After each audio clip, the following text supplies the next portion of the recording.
এই বাক্যটা আমার খুব পছন্দ, কিন্তু আপনারা যদি পারেন একটু মুখস্থ করে শিখা রাখেন। আমি মাঝে মাঝে শুয়ে থাকলে, গাড়িতে বসে থাকলে এই বাক্যটা মনে পড়লে তো আমিও হাসি আর ভালোও লাগে বাক্যটা। ওমর ফারুক রাদিয়াল্লাহু তাআলা নবীর কাছে অনুমতি চাইলেন, হুজুর আপনার বাসায় আমি একটু আসতে চাই। নবীজির মনে করেন বাসা দরজা, তো বাহিরে হযরত ওমর, ভিতরে নবীজি। হযরত ওমর বাহির থেকে অনুমতি চাইতেছে যে আমি ওমর আসছি, নবীরে বলো যে আমি একটু ভিতরে আসার অনুমতি আছে কিনা। যেই সময় অনুমতি চাইছে ওই সময়টা খুব মন দিয়ে বুঝেন। ওয়াইন্দাহু নিসাউম মিন কুরাইশিন ইউকাল্লিমনাহু ওয়া ইস্তাকসিরনাহু আলিয়াতান আসওয়াতুহুন্না। যখন নবীর কাছে হযরত ওমর অনুমতি চেয়েছেন, তখন নবীর সামনে একদল কুরাইশি নারী বসা, যারা উঁচু আওয়াজে কথা বলতেছিল। কি আওয়াজে? উঁচু আওয়াজ। তো যেই মাত্র হযরত ওমর অনুমতি চাইলেন, ফালাম্মাস্তাযানা উমারু কুমনা ইয়াবতাদিরনাল হিজাব। হযরত ওমর যখন অনুমতি চাইলেন, তখন নবীর সামনে থাকা নারী, নবীর বিবিগণও ছিলেন সেখানে, এই নারীরা উইঠা তাড়াতাড়ি পর্দার আড়ালে গেছে। কোথায় গেছে? পর্দার আড়ালে। তো যখন নারীরা পর্দার আড়ালে গেছে, ইতিমধ্যে ফাআযিনা লাহু রাসূলুল্লাহি সাল্লাল্লাহু আলাইহি ওয়াসাল্লাম, হযরত ওমরকে আল্লাহ নবী ঘরে ঢোকার অনুমতি দিলেন। হযরত ওমর যখন ঘরে ঢুকতেছে, ঢোকার সময় দেখে ওয়া রাসূলুল্লাহি সাল্লাল্লাহু আলাইহি ওয়াসাল্লাম ইয়াদহাক। ওমর ফারুক যখন ঘরের মধ্যে ঢুকে, ওই যে নারীরা হযরত ওমর অনুমতি চাওয়ার পর ঘরের মধ্যে পর্দার আড়ালে যে চলে গিয়েছে, হযরতে ওমর ঘরের মধ্যে ঢুকার সময় দেখে আল্লাহর নবী হাসতেছেন। নবীজি কি করতেছে? হাসতেছে। এটা হালকা হাসি দেন, আস্তে দিন, বেশি জোরে না। আচ্ছা যাক, ঠিক আছে। রাসূলুল্লাহ সাল্লাল্লাহু আলাইহি সাল্লাম হাসতেছে কেন? নারীরা তাড়াতাড়ি উইঠা পর্দার আড়ালে গেছে। তো ওমর ঢুকছে, নবীজি হাসতেছে। হযরত ওমর ঢুকার পর নবীজির হাসি দেখে একটা বাক্য বলছে। এই বাক্যটা আমার খুব পছন্দ, কিন্তু আপনারা যদি পারেন একটু মুখস্থ করে শিখা রাখেন। আমি মাঝে মাঝে শুয়ে থাকলে, গাড়িতে বসে থাকলে এই বাক্যটা মনে পড়লে তো আমিও হাসি আর ভালোও লাগে বাক্যটা। হযরত ওমর ফারুক রাদিয়াল্লাহু তাআলা আনহু নবীজিরে বললেন, আদহাকাল্লাহু সিন্নাকা। বলেন আদহাকাল্লাহু সিন্নাকা। বলেন আদহাকাল্লাহ সিন্নাকা। এর মিলায় বলবেন আদহাকাল্লাহু সিন্নাকা, আদহাকাল্লাহু সিন্নাকা।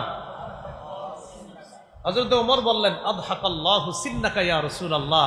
হে আল্লাহর নবী, আপনি যে হাসতেছেন না, আল্লাহ যেন সারা জীবন আপনার এই হাসি মুখটা সব সময় হাসি মাখা রাখেন। দেখে বলতেছে, হুজুর আপনার চেহারাটা সবসময় আল্লাহ হাস্যোজ্জ্বল রাখেন। হযরত ওমরে এটা বলার উদ্দেশ্য হলো, হুজুর আপনার চেহারাটা হাসি মুখ সবসময় থাক, আমি চাই। আপনি হাসলেন কেন একটু আমাদের যদি বলতেন ভালো লাগতো।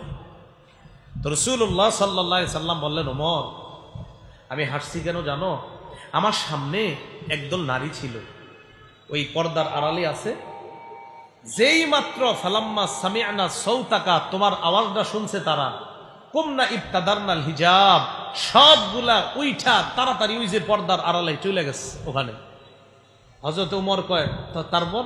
আমি যখন দেখছি তোমার আওয়াজ শুনে এইগুলা পর্দার আড়ালে চলে গেছে, এই জন্য তোমারে দেখে আমি হাসি শুরু করছি। এইগুলা তোমার আওয়াজ শুনে দৌড় দিচ্ছি। হযরত ওমর বললেন, ফান্তা কুনতা আহাক্কা ইয়াহাবনা ইয়া রাসূলুল্লাহ। হুজুর তারা তো আপনাকে বেশি ভয় পাওয়া দরকার ছিল। এবার পর্দার এপাশ থেকে ওপাশে নারীরা, নবীর বিবিগণ আছেন। তো হযরত ওমর ফারুক রাদিয়াল্লাহু তাআলা আনহু বললেন, ইয়া আদুওয়াতি আনফুসিহিন্না, হে আত্মশত্রু নারীগণ, মানে ওই নারীগণ যারা নিজেরা তোমরা নিজেদের শত্রু, আতাহাবনানি ওয়ালা তাহাবনা রাসূলুল্লাহ, তোমরা আমাকে ভয় পাও, আল্লাহ রসুলকে ভয় পাও না? এই প্রশ্ন করার পর পর্দার আড়াল থেকে নারীরা যে জবাবটা দিছে, এটা শুনলে আপনাদের হাসি উঠবে। নারীরা কয়, কুলনা নাম, ওমর ঠিকই কইছো, তোমার আসলে একটু বেশি ভয় পাই আমরা। তো হযরতে ওমর কয়, আমারে বেশি ভয় পাওয়ার কারণ? পায় আনতা আফাদ্দু ওয়া আগলাযু মির রাসূলিল্লাহি সাল্লাল্লাহু আলাইহি সাল্লাম, তুমি নবীর চাইতে একটু কঠিন ভাষা কও আর একটু কঠোর বেশি, তো এজন্য তোমার সামনে কিছু কইতে পারি না, নবীর সামনে সহজে কিছু কইতে পারি, কারণ তুমি একটু কঠিন মানুষ। এইটা শুইনা রাসূলুল্লাহ সাল্লাল্লাহু আলাইহি সাল্লাম হযরত ওমরকে যা বললেন, ওয়াল্লাযী নাফসি বিয়াদি, মা লাকিয়াকা শাইতান ক্বাদ তুসালিকান ফাজ্জান ইল্লা সালাকা ফাজ্জান গায়রা ফাজ্জিক। আল্লাহর কসম যার হাতে আমার জান, ওমর তুমি যেই রাস্তায় আসো, ওমর আসতেছে আর শয়তানও এই রাস্তায় রওনা করছে। মা লাকিয়াকা শাইতান ক্বাদ তুসালিকা, তুমি আসতেছো, শয়তান যাইতেছে, তোমারে শয়তান দেখছে, দেখার সাথে সাথে ইল্লা সালাকা ফাজ্জান গায়রা ফাজ্জিক, তোমার রাস্তার পরিবর্তে এই রাস্তা থেকে তাড়াতাড়ি সরে শয়তান অন্য রাস্তা ধরে, তোমার রাস্তায় শয়তান আর হাঁটে না, আরেক রাস্তা দিয়ে হাঁটা শুরু করে।